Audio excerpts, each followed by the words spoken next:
Hello dear student, CG शिक्षा में आपका स्वागत है। हमने प्रीवियस वीडियो में पढ़ा था अध्याय 16 पाचन एवं अवशोषण। इसके बाद हम लोग पहुंच चुके हैं अब अध्याय 17 श्वासोच्छ्वास एवं गैसों का विनिमय। ठीक है, breathing and exchange of gases. Breathing क्या होता है? तो जो जीव लिविंग, जितने भी लिविंग ऑर्गेनिज्म होते हैं, लिविंग थिंग्स जो होते हैं, मतलब जो जिंदा चीज़ें होती है, उनका सबसे महत्वपूर्ण क्रिया क्या होता है? सांस लेना। सांस लेना, ठीक है। तो सांस कैसे लेते हैं हम लोग कि अलग अलग प्राणी, जो अलग अलग जो जीव होते हैं, वो अलग अलग प्रकार के गैसों का आदान प्रदान करते हैं। मतलब जैसे कि हम ह्यूमंस, हम इंसान क्या करते हैं? ऑक्सीजन को अंदर लेते हैं और कार्बन डाइऑक्साइड को बाहर निकालते हैं। ये क्या हो गया? गैसों का आदान प्रदान। एक गैस अंदर आया, दूसरा गैस बाहर चला गया। ठीक है, इस लेशन में इसी के बारे में पढ़ेंगे। श्वसन जो होता है वो क्या होता है? कोशिका एवं वातावरण के बीच गैसों का आदान प्रदान होता है। जो जीव द्रव्य में होने वाली विशिष्ट जैव रासायनिक क्रिया होती है, जिसमें भोज्य पदार्थों का ऑक्सीकरण होता है, और इस क्रम में उपापचयिक एवं अन्य जैविक क्रियाओं के संपादन हेतु क्या होता है? ऊर्जा विमुक्त होता है। जब गैसों का आदान प्रदान होता है तो क्या होता है? ऊर्जा जो होती है वो विमुक्त होती है। हम जानते हैं कि जो पचित भोज्य पदार्थ होते हैं, जो भी पाचक, हम लोग जो भोजन खाते हैं तो जो पचित हो जाता है, पच जाता है, उसका अणु क्या होता है? सूक्ष्मीकृत अथवा सरलीकृत होने के पश्चात रक्त परिसंचरण द्वारा शरीर की समस्त कोशिकाओं में पहुंच जाता है। क्या होता है कि जब जो अणु होते हैं, पचित भोज्य पदार्थों के जो अणु होते हैं, जो छोटे छोटे अणु होते हैं, वो क्या होते हैं? टूट जाते हैं, पचते हैं तो सरल हो जाते हैं, और सरल होने के पश्चात क्या करते हैं? रक्त परिसंचरण द्वारा शरीर के समस्त कोशिकाओं में पहुंच जाते हैं। इन्हीं कोशिकाओं में इन सूक्ष्मीकृत एवं सरलीकृत भोज्य पदार्थों का उपयोग ऊर्जा स्रोत के रूप में अथवा जीव द्रव्य के संश्लेषण में और वृद्धि एवं उत्तकों के मरम्मत के लिए होता है।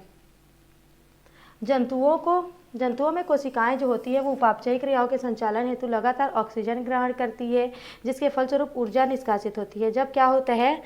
उपापचयी क्रिया जब होती है तो क्या करते हैं? ऑक्सीजन ग्रहण करते हैं, और ऑक्सीजन के ग्रहण करने के फलस्वरूप क्या होता है कि ऊर्जा का निष्कासन होता है, जो एटीपी के रूप में संचित कर ली जाती है। इन क्रियाओं के फलस्वरूप कार्बन डाइऑक्साइड CO2 निकलती है। शरीर में CO की अधिक मात्रा अम्लीयता उत्पन्न करती है। अगर शरीर में कार्बन मोनोऑक्साइड की अधिक मात्रा होती है तो वो क्या होता है? शरीर जो होता है वो अम्लीय हो जाता है, जो शरीर के लिए हानिकारक होते हैं। इसे शीघ्रता से शरीर से बाहर निकाल देना चाहिए। ठीक है, जीवित कोशिकाओं में जो पचित भोजन होते हैं वो ऑक्सीकरण, जिसमें रासायनिक ऊर्जा उत्पन्न होती है, श्वसन कहते हैं। जैसे कि कुछ जीवाणुओं तथा इस परजीवी कृमि जैसे एस्केरिस, फीता कृमि आदि में ऑक्सीजन की अनुपस्थिति में श्वसन की क्रिया संपन्न होती है। जब ऑक्सीजन नहीं होता है तो श्वसन की क्रिया होती है। अतः श्वसन की क्रिया को संपादन की प्रकृति के अनुसार दो प्रकारों में विभेदित किया गया है: अवायवीय अर्थात अनॉक्सी श्वसन और वायवीय अथवा ऑक्सी श्वसन। ठीक है, तो जो ऑक्सीजन की अनुपस्थिति में होता है, जिसके अंतर्गत भोज्य पदार्थों का अपूर्ण ऑक्सीकरण होता है, उसको क्या बोलते हैं? जिसके कारण CO के साथ साथ एथिल अल्कोहल या किसी अन्य जो अन्य प्रकार का कोई पदार्थ है वो भी बनता है, उसको क्या बोलते हैं? अवायवीय अर्थात अनॉक्सी श्वसन। जैसे इसमें क्या हुआ? ग्लूकोज का जो अणु होता है वो क्या होता है? एथिल अल्कोहल का निर्माण करता है, और CO2 और 2 ATP ऊर्जा का निर्माण करता है। ठीक है, फिर होता है वायवीय श्वसन। ये क्या होता है? ऑक्सी श्वसन भी कहते हैं। ये सामान्य श्वसन की प्रक्रिया है। इसमें खाद्य पदार्थों के ऑक्सीकरण की प्रक्रिया ऑक्सीजन की उपस्थिति में होती है, और इसके क्रम में भोज्य पदार्थों का पूर्ण ऑक्सीकरण CO2 एवं H2O के रूप में होता है। किसके रूप में होता है? CO2 और H2O के रूप में होता है। C6H12O6 plus 6O2 plus 6H2O is equal to 6CO2 plus 12H2O plus 38 ATP या 686 किलो कैलोरी ऊर्जा जो होती है बाहर निकलती है। मानव शरीर में क्या होता है? जब व्यायाम करते हैं हम लोग, है ना, एक्सरसाइज करते हैं, व्यायाम करते हैं, तो उसके दौरान क्या होता है? जो मांसपेशियां होती है वो अनऑक्सीश्वसन करती है। जो मांसपेशियां होती है हमारी बॉडी में वो क्या करती है? अनऑक्सीश्वसन करती है, मतलब बिना वायु।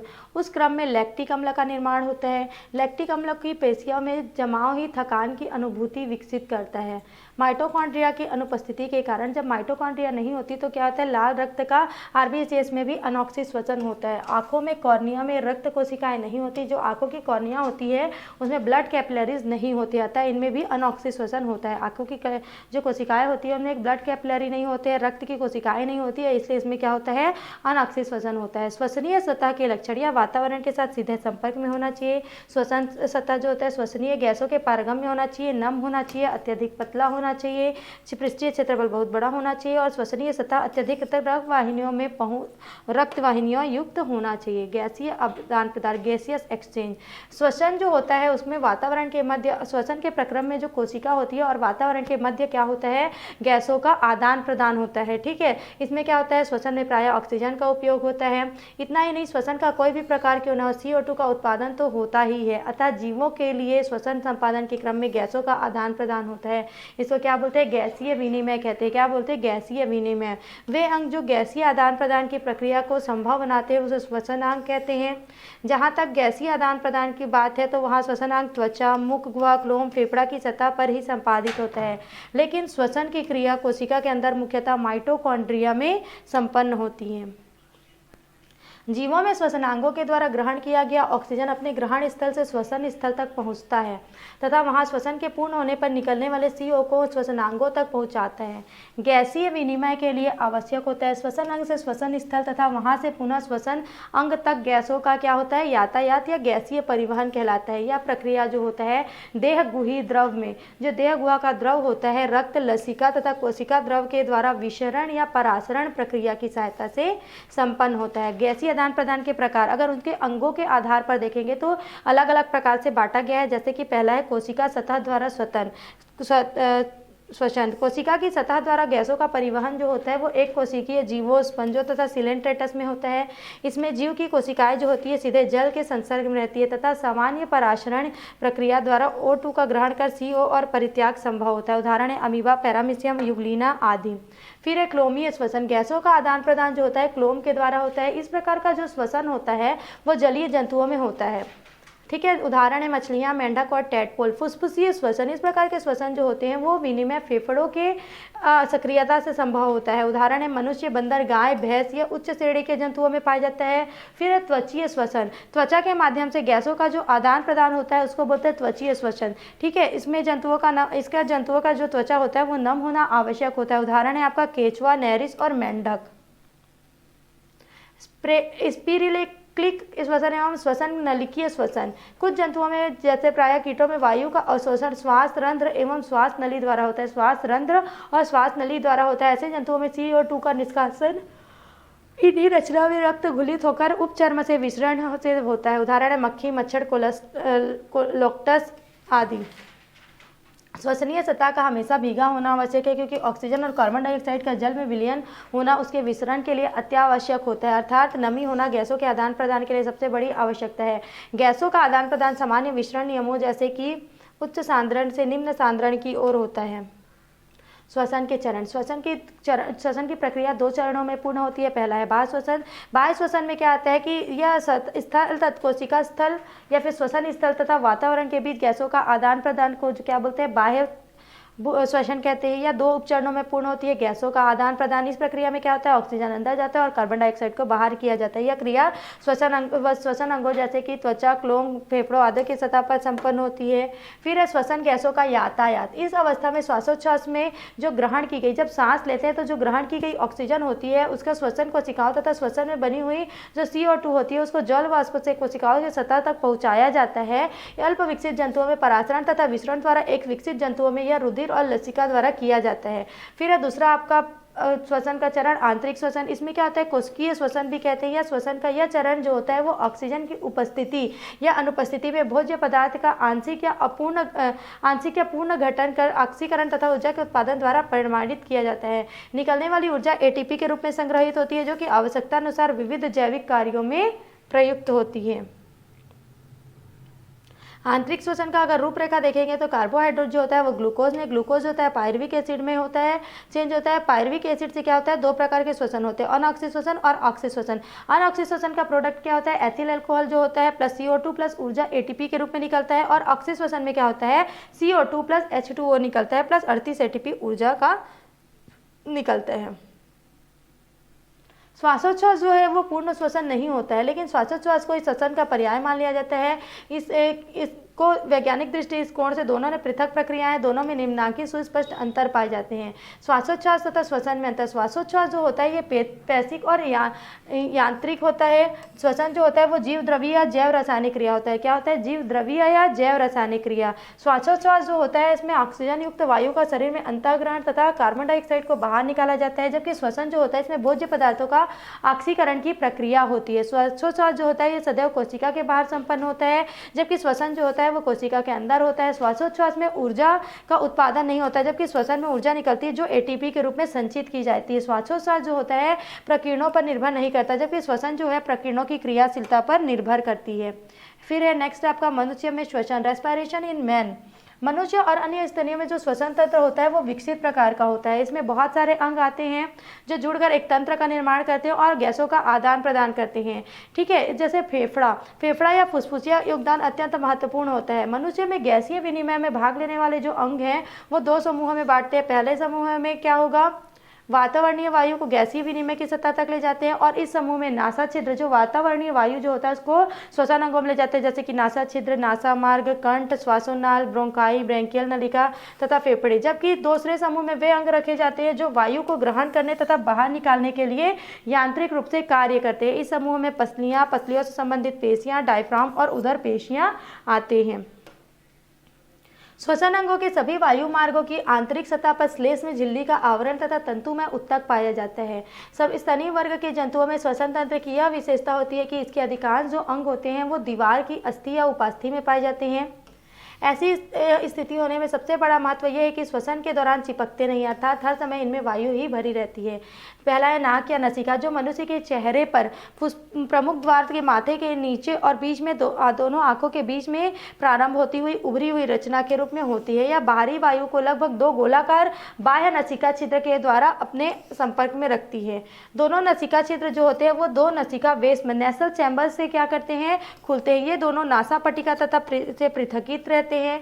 नासिका वेश्म जो होता है वो आगे चलकर नासा छिद्रों द्वारा ग्रसनी में खुलता है, जो ग्रसनी को तीन भागों में बांटता है। अग्र हिस्सा नासा ग्रसनी, दूसरा होता है मध्य क्षेत्र मुख ग्रसनी तथा निचला स्तर होता है निचला जो होता है स्वर यंत्र ग्रसनी। ग्रसनी कंठ द्वार के ठीक नीचे स्वर यंत्र और लैरिंक्स खुलता है। या उपास्थियों की बनी एक छोटी रचना होती है जो गले में उभरी रचना जैसी दिखाई देती है, जिसे क्या बोलते हैं? एडम्स एप्पल कहते हैं। कंठ या स्वर यंत्र, कंठ जो होता है स्नायुओं और झिल्लियों द्वारा परस्पर जुड़ी 9 उपास्थियां होती है। इनमें से 3 उपास्थि जो होती है युग्मित होती है और 3 जो होती है वो अयुग्मित होती है। मनुष्य का जो श्वसन है इस प्रकार का दिखाई देता है। देखो इसमें क्या होता है, ये आपका माउथ के आगे नोज है, नेजल कैविटी बोलते हैं। फिर आता है थोरेक्स, थोरेट के बाद आता है एपिग्लोटिस जो 3 भागों में बटा है। फिर आ गया लैरिंग्स के बाद आता है छल्लेनुमा संरचना जिसको बोलते हैं ट्रैकिया जो होता है। उसके बाद वो पसलियाँ आती है, यहाँ पे जो हड्डी होती है उसको बोलते हैं रिब। ठीक है, रिब के अंदर क्या होता है? ब्रोंकस होता है, ब्रोंक्रियोल होता है, एल्वियोलस होता है। ये देखो लैरिंग्स के बाद ट्रैकिया में क्या होता है? इसके पूरे पार्ट को बोलेंगे हम लोग लंग्स। ठीक है, इसको बोलेंगे लेफ्ट लंग, इसको बोलेंगे राइट लंग। ठीक, फिर ये क्या होता है? ये जो ब्रांच आता है, ये जो ब्रांच होता है उसको बोलते हैं ब्रोंकस के बाद जो और ब्रांच आता है उसको बोलते हैं ब्रैंक्यूल। और ब्रैंक्यूल में इस प्रकार का आखिरी में जो एंड होता है वो गुच्छेनुमा संरचना पाया जाता है जिसको बोलते हैं एल्वियोलस।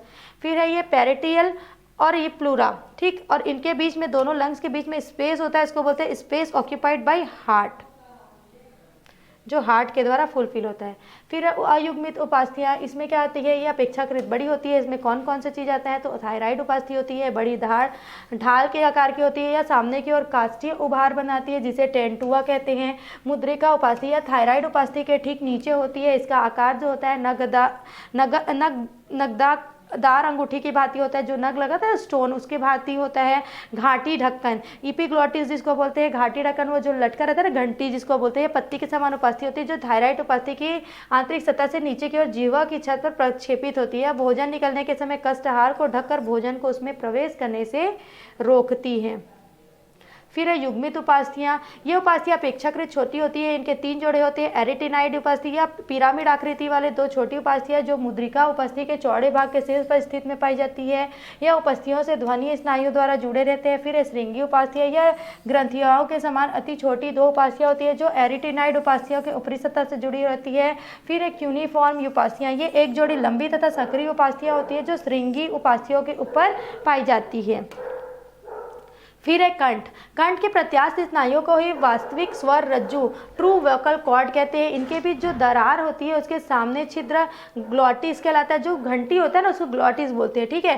कंठ गुहिका जो श्लेष्म कला द्वारा आस्तरित रहती है। फुसफुसे बाहर निकलती वायु द्वारा वास्तविक स्वर रज्जुओं से उत्पन्न हुए स्पंदनों से ध्वनि उत्पन्न करती है। फिर है श्वास नली। श्वास नली जो होता है ट्रैकिया, ये गुच्छे नुमा संरचना होता है स्वर यंत्र के पीछे और ट्रैकिया से अर्थात श्वास नली से खुलता है। यह स्वर यंत्र या कंठ के अंदर ही गुहा को कंठ कोश कहते हैं। कंठ कोश में 2 जोड़ी झिल्लियों की बनी तंतुमय रचनाएं पाई जाती हैं, ठीक है, जिसे क्या बोलते हैं, वोकल कॉर्ड कहते हैं, वाक रज्जु कहते हैं। फेफड़े से निकलने वाली जो वायु होती है जब इन तंतुओं से बाहर होकर बाहर आती है तो इनमें कंपन होने लगता है तथा ध्वनियां पैदा होती है। ट्रैकिया वक्ष गुहा में पहुंचकर 2 श्वसन में विभक्त हो जाता है। प्रत्येक श्वसनी अर्थात ब्रोंकस जो होते हैं वो अपने अपने तरफ के फेफड़ों को जाती है। जैसे यहाँ से आया यहाँ आया, ये इसको बोलेंगे ब्रोंकस। पहुंचकर कई पतली शाखाओं में विभक्त हो जाती है। इस टाइप का विभक्त हो जाता है।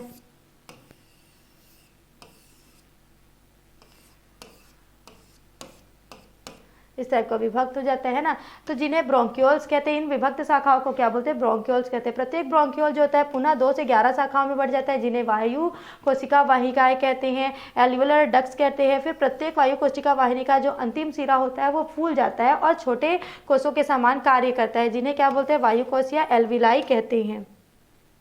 इस प्रकार का दिखाई देता है ये अंदर फेफड़े के अंदर का संरचना, ठीक है। प्रत्येक जो श्वसनी होती है अधिकांश श्वसनिकाओं एवं एपिथेलियम स्तर में श्वास नलिका स्तर से मिलता जुलता है। इसे कुट स्तरीय रोमानी एपिथेलियम पाया जाता है। यह स्तर जो होता है स्तंभाकार चूसक लसिका कोशिकाओं का बना होता है। चूसक कोशिका व श्लेष्म ग्रंथियां जो होती है श्लेष्म प्रभावित होती है। यह धूल के कणों एवं सूक्ष्म जीवाणुओं को चिपका लेते हैं। यह फेफड़ों में 3x10 वायु कोष पाए जाते हैं जो कि फेफड़ों में 400 से 800 वर्ग फीट सतह श्वसन गैसों के आदान प्रदान के लिए उपलब्ध कराते हैं। वायु कोष तथा कुपिकाओं की दीवार पर पल्मोनरी धमनी तथा सीरा जो होती है वो आपस में जुड़ी कोशिकाओं का जाल पाया जाता है जो गैसीय आदान प्रदान में भाग लेते हैं। वायुकोश या कुपिका की भित्ति अति महीन होती है। जो वायुकोश होता है और उसकी कुपिका की जो भित्ति होती है वो महीन होती है। वायुकोश की भित्ति सल्की उपकला से आस्तरित होती है। किससे आस्तरित होती है, वायुकोश की भित्ति सल्की उपकला से तथा श्वसन कला बनाती है। समीप की कुपिकाओं के बीच अंतरकुपिकीय पट होते हैं। जो समीप की कोशिका होती है उसमें क्या होते हैं, अंतरकुपिकीय पट होते हैं। कुपिकाएं जो होती है अंगूर के गुच्छों के समान प्रतीत होती है। मुख्य श्वसनांग पहला है फेफड़ा। जहाँ फेफड़ों की संरचना का प्रश्न है तो वह स्पंजी तथा शंकुनुमा होती है तथा वक्षीय गुहा के अधिकांश भाग में स्थित रहती है। इनके चारों ओर स्थित गुहा जो होते हैं वह फुसफुसीय गुहा कहते हैं, पल्मोनरी कैविटी कहते हैं।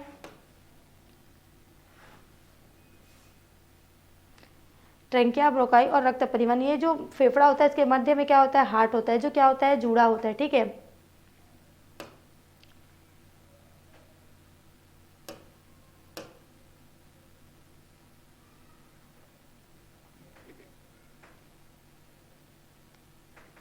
लोब्स ऑफ लंग्स है ना, जो पालियां पाई जाती हैं या फिर क्या बोलना चाहिए उसको, जो सांस लेते हैं तो जो पालियां पाई जाती है, शाखाएं जो पाई जाती है उस वो क्या क्या होती है देखते हैं। तो ये है थायराइड कार्टिलेज, ये थायराइड कार्टिलेज है जो हाइड्रॉइड बॉडी से जुड़ा रहता है। फिर यहाँ पे आ जाता है थायराइड ग्लैंड, ये है थायराइड ग्लैंड। थायराइड ग्लैंड से यहाँ ट्रैकिया शुरू होता है। अब ट्रैकिया जो होता है इधर लेफ्ट लंग और राइट लंग हो गया, इसको क्या बोलेंगे, superior lobe of right lung और इसको बोलेंगे superior lobe of left lung. फिर रहता है राइट ब्रोंकस और इधर आएगा आर्च ऑफ एरोटा, ठीक है। Middle lobe right lung, middle हो गया। फिर pulmonary vein, oesophagus inferior vena cava, pulmonary artery inferior lobe of right lung. यहाँ पे आ गया diaphragm floor of heart cavity, ये inferior lobe of left lung, ठीक है। ये हो गया क्लियर। फुसफुस की पालियाँ। फुसफुसों की पालियाँ जो होती है, मनुष्य का दायां फेफड़ा थोड़ा लंबा और चौड़ा होता है। जो फुसफुसों की पालियाँ होती हैं, लोब्स ऑफ लंग जो होते हैं, मनुष्य का दायां जो फेफड़ा होता है वो क्या होता है, थोड़ा लंबा और चौड़ा होता है। बाकी जो 3 पालियाँ पाई जाती है, दायां ऊर्ध्ववर्ती पाली कहते हैं, जिसको राइट सुपीरियर लोब तथा मध्य पाली लोब एवं निम्न पाली राइट इंफीरियर लोब कहते हैं। ये बायां फेफड़ा जो होता है वो अपेक्षाकृत छोटा होता है, ठीक है, तथा केवल 2 पाली बाई ऊर्ध्ववर्ती पाली एवं बाई निम्न पाली का बना होता है। जो दाया होता है वो 3 पालियों से बना होता है, बाया जो होता है वो 2 पालियों से बना होता है। वक्षी कुआं जो होता है का निचला फर्श जो होता है एक पतले पेशी तट द्वारा पूरा बंद होता है, जिसे क्या बोलते हैं, डायफ्राम कहते हैं। इस प्रकार से बंद रहता है, उसको क्या बोलेंगे, डायफ्राम कहते हैं। इसे भेद कर ही ग्रास नली जो होता है महाधमनी पश्च शिरा के बाहर जाती है। इसके भेदन पर भेदन गुहा एवं वायुरोधीपन को बनाए रखती है। फुसफुसों की प्रत्येक पाली जो होती है पुनः श्वसन फुसफुसी करती है, फुसफुसीय खंडों में विभक्त हो जाती है और प्रत्येक खंड जो होता है उसका विभाजन छोटे भाग में और पालियों में होता है। फिर है फुसफुस आवरण। यह एक दोहरी झिल्ली से घिरी होती है, जिसको सीरियस मेम्ब्रेन कहते हैं, जो दोनों फुसफुसों पर अलग अलग पाई जाती है और प्रत्येक फुसफुस फेफड़ों के चारों ओर फुसफुसी वर्णी कोश का निर्माण करती है। फुसफुसा आवरण कोश जो होता है वो गुहिका फुसफुसा वर्णी गुहा कहलाती है। भीतरी जो अंतरंग फुसफुसावरण होते हैं फुसफुसों से बाहर सतह पर पूर्णतः आच्छादित रहते हैं तथा बाहरी फुसफुसावरण वक्ष भित्ति का स्तर बनाता है, जिसे भित्तीय फुसफुसावरण कहते हैं। फुसफुसावरण भित्तीय तथा अंतरंग फुसफुसावरणों के बीच फुसफुसावर्णीय तरल एवं सीरस की पतली परत होती है। यह जो तरल फुसफुसावरणों की सतह को क्या बनाए रखता है, जो तरल होता है वो चिकना बनाए रखता है, जिसमें उसमें परस्पर घर्षण नहीं होता है। जब तक जीवाणुओं के संक्रमण के कारण यह तरल जो होता है अत्यधिक इकट्ठा हो जाता है तो इसे प्लेरियसी रोग हो जाता है। क्या हो जाता है, प्यूरिसी रोग हो जाता है। फिर है नाभिका हीलियम। फुसफुस की अवतल सतह पर त्रिभुज आकार का जो गर्त होता है उसको क्या बोलते हैं, नाभिका कहते हैं। जो फुसफुस में प्रवेश करती है और बाहर निकलती है तो फुसफुस का मूल निर्माण करती है। नाभिका के द्वारा ही जो प्रवेश होता है उसमें बाहर निकल प्राथमिक श्वसनीय फुसफुस धमनी एवं श्वसनिका धमनी और वेगस तंत्रिका की शाखाएं नाभिका से होकर फुसफुस में प्रवेश करती हैं। फुसफुस के मूल के निकट ही क्या पाई जाती है, लसिका ग्रंथिकाएं पाई जाती हैं।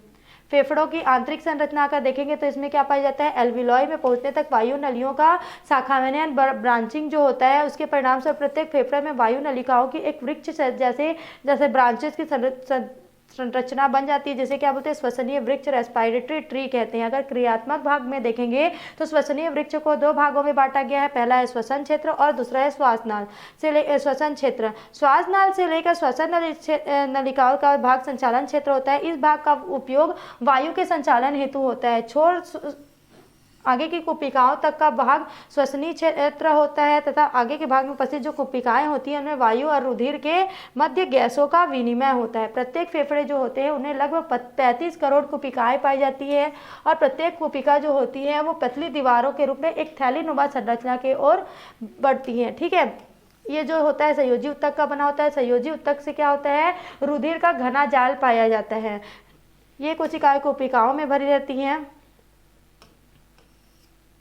इसमें माइक्रोफेगस पाए जाते हैं। बृहद भक्षाणु को जब धूल के कणों का भक्षण कर लेते हैं तभी इन्हें क्या बोलते हैं, धूल कोशिकाएं, डस्ट सेल कहते हैं। फुसफुसीय धमनी पल्मोनरी आर्टरी, हृदय के दाएं निलय में विऑक्सीजनी जनित रुधिर फेफड़े में लगती है। जो ऑक्सीजन रहित जो ध्वनि होता है, डीऑक्सीजनेटेड ब्लड जो होता है वो फेफड़े में लगती है। प्रत्येक फेफड़े में यह अनेकों सूक्ष्म तथा अति सूक्ष्म नलिकाओं में विभाजित हो जाता है और अंत में कुपिकाओं के चारों ओर महीन कोशिकाओं का जाल बनाता है। रुधिर के ऑक्सीजनित होने के बाद फुसफुसीय कोशिकाओं से रुधिर सिरिकाओं में आता है। अनेक जो सिरिकाएं होती है वो मिलकर बड़ी सिराएं बनाती हैं। अंत में ये जो सिराएं होती है मिलकर फुसफुसीय सिराएं का निर्माण करती हैं। फुसफुसीय सिराएं रुधिर के बाएं आलिन में पहुंचती है, जहां से ये रुधिर जो होता है वो बाएं आलिन में निलय में आ जाता है। वहां से ये महाधमनी एवं उनकी शाखाओं में संपूर्ण शरीर में ये जाल बनाती हैं और प्रवाहित होती हैं। श्वसन की अगर क्रियाविधि देखेंगे तो ये अलग अलग चरणों में पूर्ण होती है। पहला है श्वासोच्छ्वास, दूसरा है रक्त में गैसीय परिवहन और तीसरा है आंतरिक या कोशिकीय श्वसन। श्वासोच्छ्वास जो होता है वो श्वसन की वह प्रक्रिया है जिसके अंतर्गत वायुमंडलीय जो वायु होता है उसको फेफड़े के अंदर लेते हैं, जहां से गैसों के विनिमय के फलस्वरूप CO2 युक्त फेफड़े की वायु को शरीर से बाहर कर दिया जाता है। क्या कहलाता है, श्वासोच्छ्वास कहलाता है। हमारे फेफड़े गुहा में स्थित होते हैं। वह वक्षीय गुहे के एक बॉक्स में बंद पेटी में बसे होते हैं। पृष्ठ तल की तरफ से यह कशेरुक दंड से, अधर तल की तरफ स्टर्नम में, पार्श्व तलों की तरफ पसलियों से तथा ऊपर की तरफ ग्रीवा और नीचे की तरफ तंतुपट से घिरा होता है। तंतु पर रेखीय पेशियों तथा तंतुओं की बनी पट्टी नुमा रचना होती है जो वक्षीय गुहा को उदर गुहा में, जो वक्ष होता है, छाती जो होता है, उसको उदर गुहा, पेट की तरफ क्या करता है, पृथक करता है। इसके केंद्रीयकरण वाले जो भाग होते हैं उनको क्या बोलते हैं, अरीय स्टर्नम, रेडियस मसल्स कहते हैं, स्टर्नम कहते हैं। और वक्षीय कशेरुकाएं पश्च पालियों में उदर के दीवारों से लगी होती है। वक्षीय गुहा के पार्श्व में 12 जोड़ी पसलियां पाई जाती हैं। पृष्ठ भाग पर प्रत्येक पसली का शीर्ष कशेरुक का मुख्य काम होता है तथा ट्यूबरेस कशेरुका के पार्श्व प्रवर्त से जुड़ी स्टर्नम से जुड़ी होती है। प्रत्येक तरफ की जो पसलियां होती है वो तिरछी होती है, रेखित होती है और सर्कुपेशियों द्वारा परस्पर जुड़ी होती है। क्या कहलाती है, श्वासोच्छ्वास कहलाती है। श्वासोच्छ्वास की जो क्रिया होती है वो कोस्टल्स मसल द्वारा तथा डायफ्राम द्वारा संपन्न होती है। ये 2 प्रकार की होती है। पहला है बाह्य अंतरा सर्कुपेशिया, एक्सटर्नल इंटरकोस्टल मसल, जिसका अगर इसको इंग्लिश में नाम याद रख सकते हो तो आराम से इंग्लिश में याद रखिए क्योंकि इंग्लिश में आपको आगे तक काम आएगा, ठीक है। जिसका एक जोड़ा जो पसली होते हैं वो ऊपर भाग से निकलकर अपने पीछे वाले पसली के नीचे भाग से जुड़ा होता है। फिर दूसरा है अंतर पशु पेशी। यह भी जो होता है क्या होता है, एक जोड़ा होता है तथा प्रत्येक पसली के निचले भाग में निकलकर पीछे वाली पसली के ऊपर भाग से जुड़ा रहता है। डायफ्राम तथा इन दोनों पेशियों के संकुचन और शिथिलन के फलस्वरूप क्या होता है, निःश्वसन और निःश्वसन की क्रिया संपन्न होती है। ये है निःश्वसन और निःश्वसन में डिफरेंस। फिर तीसरा आपका अंतःश्वसन या निःश्वसन या प्रश्वसन, इनहेलेशन भी कहते हैं। इस प्रक्रिया में क्या होता है, जो ऑक्सीजन युक्त वायु होता है हम लोग जो लेते हैं वो फेफड़ों के प्रवेश करती है और इनमें ऑक्सीजन युक्त वायुमंडल से फेफड़ों के भीतर प्रवेश करती है। जब कॉस्टल पेशियां सिकुड़ती हैं, कॉस्टल पेशियों के बारे में हम लोगों ने पढ़ा, पशु पेशियां जिसको बोलते हैं, सर्कु पेशियां, वो क्या होती है, सिकुड़ती है तो पसलियां क्या होती हैं, फैलती हैं और डायफ्राम चपटा हो जाता है। इससे जो वक्ष गुहा होता है आयतन बढ़ जाता है। देखो क्या होता है, इंटरकोस्टल जो होता है, जब वायु अंदर आता है, वातावरण का जो वायु होता है हम लोग उसको जब अंदर लेते हैं फेफड़े में, तब इसमें क्या होता है, वो भर जाता है, ठीक है। तो कॉस्टल पेशिया क्या हो जाता है, सिकुड़ जाता है और पसलियां फैल जाती है और जो डायफ्राम है वो चपटा हो जाता है, जिससे उसका आयतन बढ़ जाता है। उसमें वक्ष गुहा का आयतन बढ़ जाता है। इसमें स्थित फेफड़ों में मौजूद वायु का दाब जो होता है बाहर के स्थित वायुमंडलीय दाब के कम हो जाता है। इसके फलस्वरूप वायुमंडल की ऑक्सीजन युक्त वायु फेफड़ों में प्रवेश करती है। तंतुपट डायफ्राम के संकुचन के साथ साथ बाह्य अंतरापरसुक पेशियां भी संकुचित होती है, जिसके कारण क्या होता है, प्रत्येक पसली क्या होता है, ऊपर की ओर उठती है और स्टर्नम भी ऊपर और आगे की ओर बढ़ जाता है। परिणाम स्वरूप वक्षीय गुहा का जो आयतन है वो बढ़ जाता है, जिससे फेफड़े फूल जाते हैं। इस प्रकार फेफड़ों के आयतन में वृद्धि हो जाने के कारण फेफड़ों की कुपिकाओं में वायु का दाब बाह्य वातावरण की वायु से 1 से 3 mmHg हो जाता है, जिसके परिणाम स्वरूप बाह्य नसिका छिद्र से वायु नासा मार्ग, आंतरिक नासा छिद्र, ग्रंथि, कंठ, श्वासनाल, प्राथमिक और तृतीयक श्वसनीय श्वसनिकाओं, कुपिका नलिकाओं तथा पारिकोष्ठ में होती हुई कुपिकाओं में आकर भर जाती है। सामान्य श्वासोच्छ्वास जो होता है वो एक अनैच्छिक क्रिया है जिसमें 3/4 भूमिका तंतुपट की तथा शेष 1/4 भूमिका जो होता है अंतरापरसुक पेशियां होती है। नेक्स्ट है आपका बाह्य श्वसन, निःश्वसन या उच्च श्वसन जिसको बोलते हैं। इस प्रक्रिया में क्या होता है, पश्चात वायु जो होती है उसी वायु पथ के द्वारा फेफड़ों के बाहर निकलकर वातावरण में पुनः लौट आती है। क्या होता है इस प्रक्रिया में, श्वसन के पश्चात जो वायु होता है उसी पथ से फेफड़े से बाहर निकल जाती है, वातावरण में आ जाती है, जिस पथ में वह फेफड़े में प्रवेश करती है। जब कॉस्टल पेशियां फैलती है तब अब कॉस्टल पेशिया जो था पहले सिकुड़ गया था वायु के भरने से, तो इसमें क्या होता है, फेफड़े से बाहर निकल जाता है, तो जो कॉस्टल पेशिया जो सिकुड़ी थी वो फैल जाती है और अपने स्थान पर आ जाती है। ऐसा होने से वक्ष गुहा का आयतन क्या हो जाता है, घट जाता है। जैसे फेफड़ों में भरा सीओ जो होता है वो क्या होता है, दाब पड़ता है, इसके कारण सीओ जो होता है वायु से निकलकर सीओ वायु जो होता है निकलकर फेफड़ों से बाहर निकलकर वायुमंडल में पहुंच जाता है। यह रासायनिक संगठन एक समान नहीं होता। वायु कोष्ठ में उच्च श्वसित वायु की अपेक्षा ऑक्सीजन की मात्रा एक कार्बन डाइऑक्साइड की मात्रा अधिक होती है। निःश्वसित वायु का रासायनिक संगठन वही होता है जो वातावरणीय का होना चाहिए। ये है घटक। निःश्वसन अर्थात अंतःश्वसन के दौरान श्वसनीय पेशियों को विभिन्न प्रकार के बलों का सामना करना पड़ता है, जैसे कि वक्ष के भार में वृद्धि, पशु कोस्टल कार्टिलेज तथा तंतु में प्रतिरोधक, उदरीय दीवारों तथा उत्तरांगों के बाहर एवं नीचे की ओर जाने के कारण उत्पन्न प्रतिरोधक आदि। अतः निःश्वसन के समाप्त होते ही उपयुक्त बलों के कारण श्वसनीय पेशियां शिथिल हो जाती है और तंतु पट में अपनी अपनी दशाओं में आ जाते हैं। परिणाम स्वरूप वक्षीय आयतन कम हो जाने से फेफड़ों पर दबाव पड़ता है। जो वक्ष का आयतन कम होता है तो फेफड़ों पर दबाव बढ़ता है और वायु प्रकोष्ठों के वायु का दबाव होता है वो बाहरी हवा के दाब से 1 से 3 mmHg तक बढ़ जाता है और वायु श्वास मार्ग से बाहर निकल जाती है। अतः सामान्य श्वासोच्छ्वास के समय होने वाला जो निःश्वसन होता है एक पेशीय प्रक्रिया है। गहरे श्वासोच्छ्वास अथवा बलपूर्वक श्वासोच्छ्वास में डायफ्राम जो होता है वो संकुचन सामान्य की तुलना में 4-5 गुना बढ़ जाता है और वक्षीय आयतन जो होता है वो 15 से 20% तक बढ़ जाता है। वक्षीय गतियां स्पष्ट रूप से दिखाई देने लगती है, इसलिए इसे गहरे श्वासोच्छ्वास या वक्षीय श्वासोच्छ्वास कहते हैं। इसमें जो भोजन होता है उसमें लेने देने के टाइम इस प्रकार का श्वासोच्छ्वास होता है। इसमें दर क्या होता है, अलग अलग होता है। मानव में 12 से 18 मिनट तक, नवजात शिशुओं में 40 मिनट तक, सशक में, रैबिट में क्या होता है 35 से 38 मिनट तक, मेंढक में 80 मिनट तक होता है। निःश्वसन और श्वसन में अंतर जो है हम लोगों ने जितना पढ़ा वही सारी चीज़ें हैं। फिर है श्वसन नियंत्रण। मनुष्य में 12 से 15 और सशक में 38 बार प्रति मिनट की दर से होता है। इसका नियंत्रण जो होता है मस्तिष्क के पोन्स और मेडुला ऑब्लांगेटा के द्वारा होता है।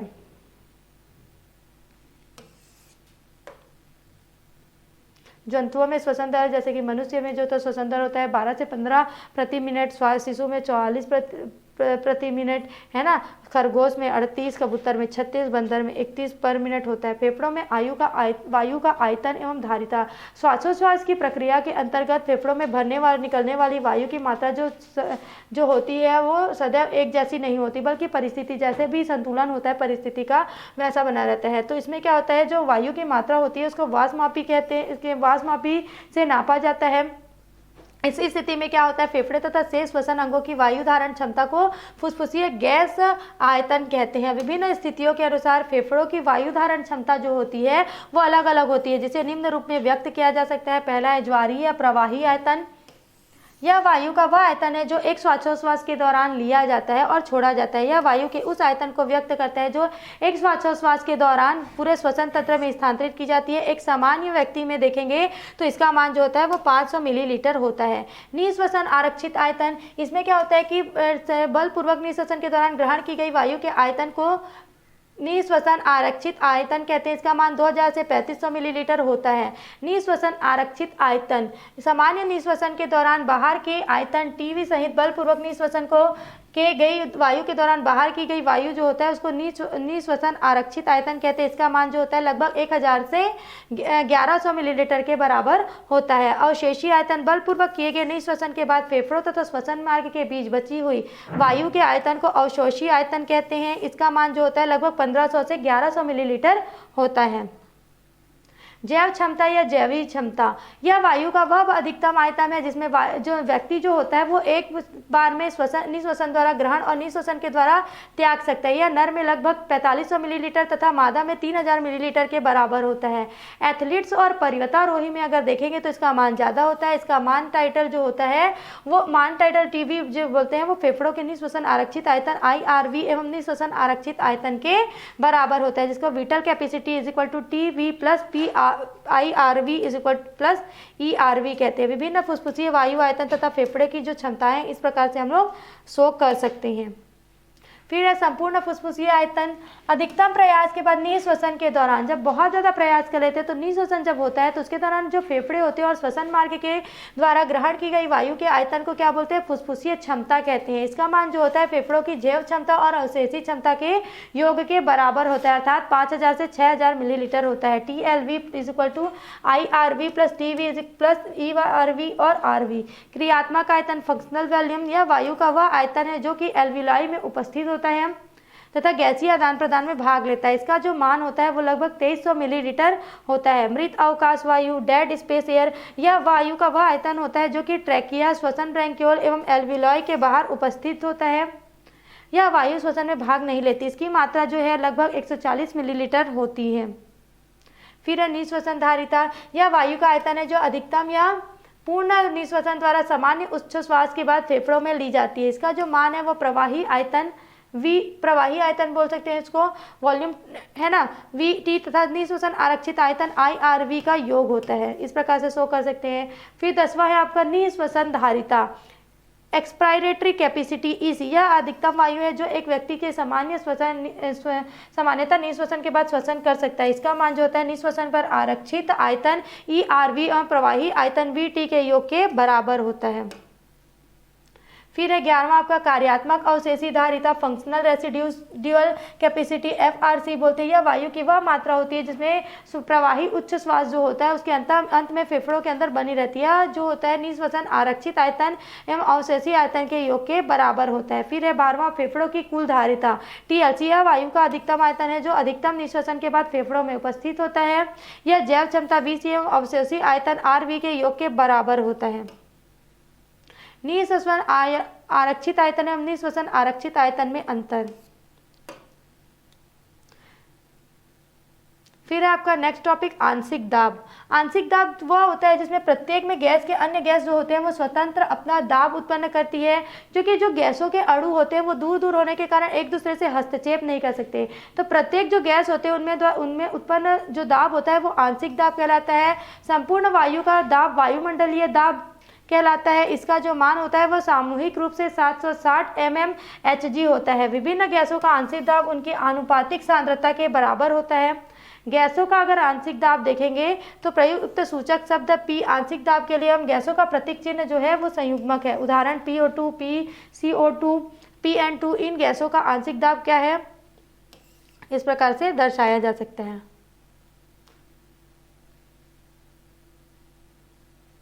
इसके बाद है हमारा नेक्स्ट टॉपिक गैसों का संचरण। इसको हम लोग कवर करेंगे नेक्स्ट वीडियो में। आगे के वीडियो के लिए हमारे साथ जुड़े रहिए CG शिक्षा के साथ। धन्यवाद।